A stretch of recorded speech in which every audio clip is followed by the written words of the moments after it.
Hello and welcome to the channel. In today's video, I'm going to show you the easy ways to check which text editor your system uses by default, whether it's Nano, Vim, or something else. This is useful when opening config files or running command lines. So without wasting more time, let's jump right in. So in the first method, let's start with the most common way by checking an environment variable called editor. So just simply open your terminal by pressing Ctrl plus Alt plus T on your keyboard and the terminal will appear.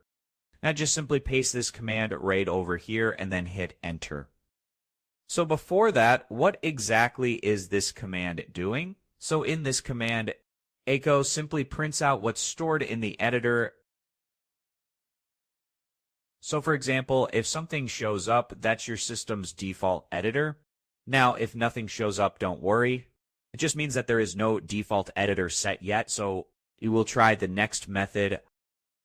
Now in this method, Ubuntu uses a system called Update Alternatives to manage default programs.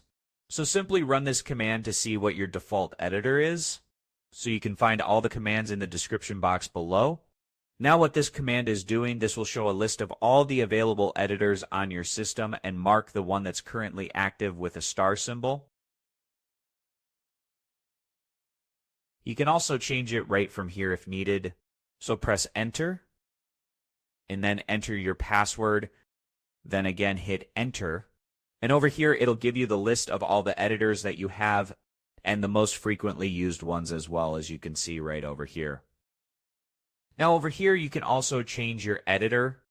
So in order to change it, you have to just simply press the star and select another number. The numbers are right over here, which are 0, 1, 2, 3.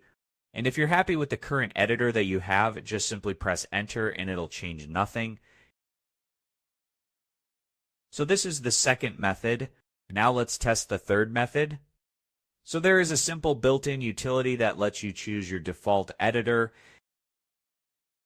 So for doing that, just let me run this particular command over here and then hit Enter.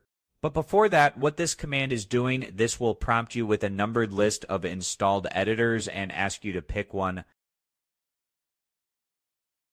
Once selected, it sets the editor variable permanently for your user account. So just hit Enter. And now you can just simply choose the number and that will be set permanently as your default editor. So let's say, for example, 1, and then hit Enter and it's done. This method is super beginner friendly and ideal if you are not sure what's already installed. So that's it. Now you know 3 easy ways to find the default editor in Ubuntu. I hope you find this guide helpful. If you did, please give this video a thumbs up, share it with your friends, and subscribe to this channel for more helpful videos. So thank you for watching and take care.